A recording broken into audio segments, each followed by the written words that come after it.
처음엔 아이한테 숙제를 시켜놓고 집안일을 했었는데 집안일 하다가 와서 보면은 한두 문제만 이렇게 풀어놓고 나머지가 다 그대로인 경우가 많았어요. 숙제하라고 해서 보면은 또 딴짓하고 있고 학용품을 가지고 놀거나 또는 뭐 배터리가 방전된 것처럼 애가 책상에 엎드려 있었어요. 또 수시로 돌아다니죠. 그래서 숙제를 시키는 게 참 어려웠던 것 같아요. 첫 번째는 공부 환경을 만들어주는 거예요. 주변에 장난감이나 예쁜 학용품 이런 것들이 보이면은 아이는 시선이 금방 분산이 돼요. 그래서 책상 위는 완전히 비워주는 게 좋고 아무것도 없는 게 제일 좋다고 하더라고요. 그래서 공부할 때는 지금 푸는 문제집이나 연필, 지우개 딱 3가지만 남기고 책상 위를 완전히 비워줬어요. 전에 살던 집에는 아이가 앉아서 공부하는 탁자가 있었는데 그 탁자 앞에 책상이 있었어요. 그 책장 속에 보면은 그 동화책 같은 책들이 이렇게 알록달록하게 꽂혀 있잖아요.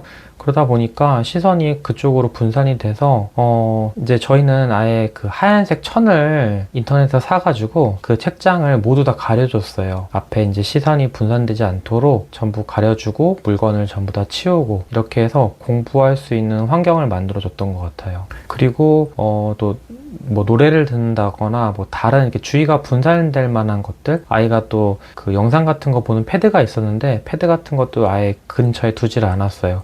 공부하다가 그런 것들이 눈에 들어오지 않도록 전부 다 주변을 정리했던 것 같아요. 두 번째는 이제 매일 반복하는 루틴을 만들어주는 거예요. 거의 모든 아이들이 그렇겠지만 공부라는 거를 아이가 혼자서 스스로 통제하고 또 계획을 세워서 하는 거는 무척 어렵죠. 아니 그냥 거의 불가능하다고 저는 생각을 해요. 그래서 처음에는 아이에게 이런 시스템을 제공해서 외부에서 잡아주는 게 필요하다고 생각했거든요. 그러니까 매일 정해진 시간에 책상에 앉고 해야 할 일들을 이제 순서를 정해놓고 매일 반복해주는 거죠. 숙제가 있어도 앉고 없어도 앉는 거예요. 그러니까 매일 정해진 시간이 되면은 책상에 앉아서 해야 될 일들을 찾아서 하는 거죠. 그래서 이제 책상에 앉으면은 알림장부터 펴고 오늘 숙제가 있는지 없는지 확인해 보고 또 학원에서 내준 숙제가 뭐가 있었는지를 봐서 그걸 이제 차근차근 순서대로 해보는 거예요. 그리고 아이한테 이제 숙제하고 저는 이제 집안일을 하러 가는 경우가 있었는데 다른 데로 가지 마시고 옆에 앉아서 아이가 하는 걸 지켜봐 주시는 게 좋아요. 옆에 앉아 있어 주면은 그래도 딴짓하는 것도 줄고 훨씬 숙제를 빨리 끝내더라고요. 아이가 이제 결국에는 제가 없더라도 혼자서 할 수 있어야 되기 때문에 습관이 잡힐 때까지는 도와준다고 생각하고 옆에 앉아서 계속 지켜봐 줬어요. 주의할 점은 잔소리를 하거나 못했을 때 혼내는 게 아니라 지켜봐 주기만 하는 거예요. 그리고 아이가 막히는 부분이 있으면 도움을 주고요. 그러니까 숙제하다가 다른 거에 정신 팔려서 이렇게 놀거나 또 배터리 방전된 것처럼 엎드리거나 또 돌아다니고 이렇게 하는 것들을 옆에서 잡아주는 역할만 하는 거죠. 이렇게 옆에 있어 주는 것만으로도 아이도 자기 스스로 통제하는 데 에너지를 쓰는 거를 덜 쓰게 되니까 도움이 되는 것 같았어요. 세 번째는 아이가 하고 싶은 것을 하고 싶은 만큼만 하게 해주는 거였어요. 아이가 너무 지루해 하면은 억지로 붙잡아 두지 마세요.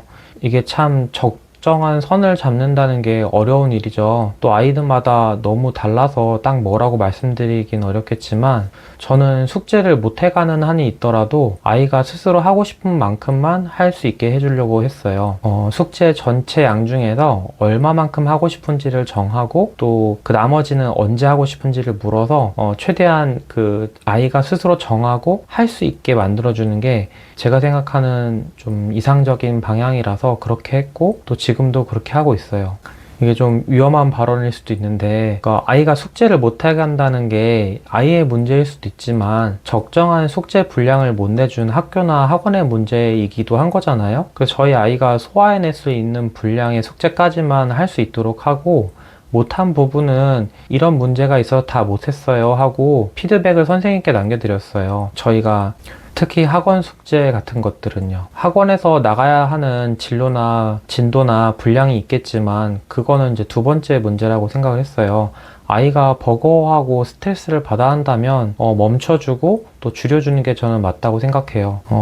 타이머를 활용해서 시간을 이제 시각적으로 보여주고 이 정해진 시간 동안에 공부를 하도록 해줬는데 앞에 말씀드린 것처럼 숙제 양을 아이가 이제 결정을 했다면은 이제 두 번째는 숙제를 하는 시간도 아이가 조절할 수 있도록 해주는 거예요. 그래서 별이야 오늘 숙제하는 거 몇 분 동안 해볼까? 또 일기 쓰는데 몇 분 걸릴 것 같아? 이렇게 하고 물어봐서 뭐 10분이요 15분이요 그러면은 그 시간을 정해두고 앉아서 그 시간 동안 써보는 거예요. 그리고 이제 그 시간이 다 되면은 이제 쉬게 해주고 또 필요한 시간을 이제 가감하면서 아이가 이 숙제를 끝내는데 몇 분이 필요하구나 그걸 알게 해줘서 막연하게 이렇게 숙제나 공부를 하기보다는 내가 이걸 하면 15분 정도만 하면 내가 마칠 수 있겠구나 그걸 아이가 알 수 있게 해줬어요. 또 아이가 어차피 집중할 수 있는 시간도 이렇게 한정적이기 때문에 10분, 15분 공부한다고 하면은 되게 적은 시간 같긴 하지만 생각보다 이 시간도 길고 그리고 알차게 이용할 수가 있어요. 그래서 뭐 꼭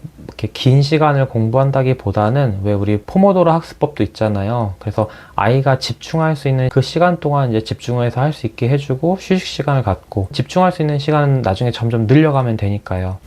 주의할 점은 휴식 시간에는 휴식을 해야 된다는 거예요. 앞에 뭐 이렇게 15분을 공부했다고 하면은 뒤에 이제 5분, 10분 이제 쉬는 시간을 가질 텐데 아직 숙제를 다 하지 않았는데 공부하고 중간에 쉬는 시간에 유튜브를 본다거나 게임을 하는 건 안 돼요. 뇌가 계속해서 같은 활동을 할 수 있도록 도와줘야 되는데 그래서 아이한테도 설명을 해줬어요. 예를 들어서 15분 동안 공부하고 쉬는 시간 동안에 유튜브를 보면은 유튜브에서 봤던 그 영상 내용이 앞에 공부한 내용들을 지워버리니까 쉬는 시간 동안에 영상을 보거나 게임을 하는 건 안 돼 라고 말을 해줘서 규칙을 정하고 그 쉬는 시간 동안에는 정말로 쉬거나 뭐 간식을 먹거나 또는 화장실을 다녀오거나 움직이고 싶었던 그 욕구를 해결하는 그 시간으로 정하고 했어요. 그리고 이제 수학 공부할 때를 보니까 그 ADHD 아이들은 그 방금 들은 것도 잘 잊어버리잖아요. 그 낮은 작업 기억력을 갖고 있기 때문에 이 머릿속에 클립보드 같은 이 메모리가 자꾸 지워지잖아요. 그래서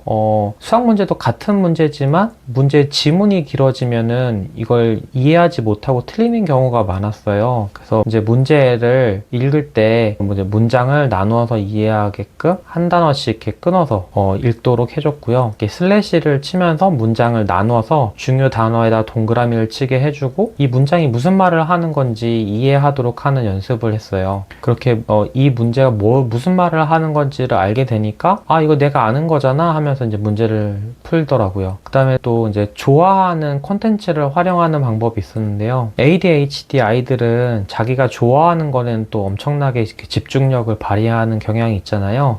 경주마 같다고 그때 말씀드렸었죠. 그래서 이 흥미를 공부로 연결시켜 주는 게 또 중요한 것 같아요. 뭐 예를 들어서 저희 집 아이는 이제 영어 공부할 때 이제 책으로 하는 건 잘 못했는데 그 애니메이션이나 게임 같은 거 나온 것들은 또 잘하더라고요. 그러니까 듀오링고라는 그런 영어 학습 앱이 있었는데 저희 아이는 이제 그런 학습 앱들을 가지고 하면은 게임처럼 하는 것 같아서 그걸 되게 좋아하고 또 혼자서도 찾아요 그거를. 그래서 저 아빠 오늘 영어 공부하고 싶어요 이거 켜주세요 이런 식으로 해서 본인이 찾아서 하고 또 되게 몰입도 잘하는 걸 봤어요. 그래서 아이가 좋아하는 방향으로 그 공부를 연결시켜 주는 것도 좋은 방법인 것 같습니다. 네, 이제 마지막으로 즉각적인 단기 보상을 해주는 건데요. 뭐 나중에 이제 시험 잘 보면 나중에 뭐 티니핑 사줄게. 뭐 이렇게 먼 미래의 보상은 아이에게 닿지가 않죠. 그래서 이번 숙제 끝나고 스탬프를 찍어줄게. 저희 집에서는 이제 그 왜 잠자리였어요 같은 그 도장이 있었는데요.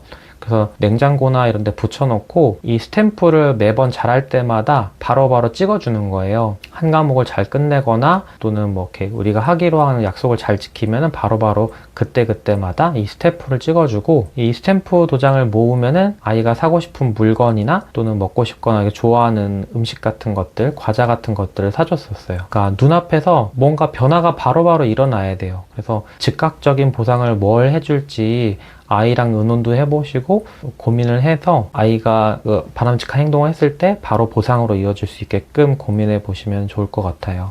ADHD가 꼭 나쁜 것만은 아니에요. 우리가 잘 아는 이제 빌 게이츠 회장님이나 뭐 일론 머스크 또는 뭐 수영 선수 마이클 펠프스 같은 선수들도 ADHD가 있었다고 들었어요. 그러니까 기질이 다를 뿐인 거죠. 아이가 이 과몰입하는 이 방향을 우리가 잘 알고 이용해서 또 이런 부족한 작업 기억 능력이나 집중을 방해하는 것들을 제어할 수 있도록 도와준다면은 분명 아이는 멋지게 재능을 꽃피울 수 있을 거예요. 네, 오늘도 아이 숙제 봐주시느라 고생 많으셨습니다.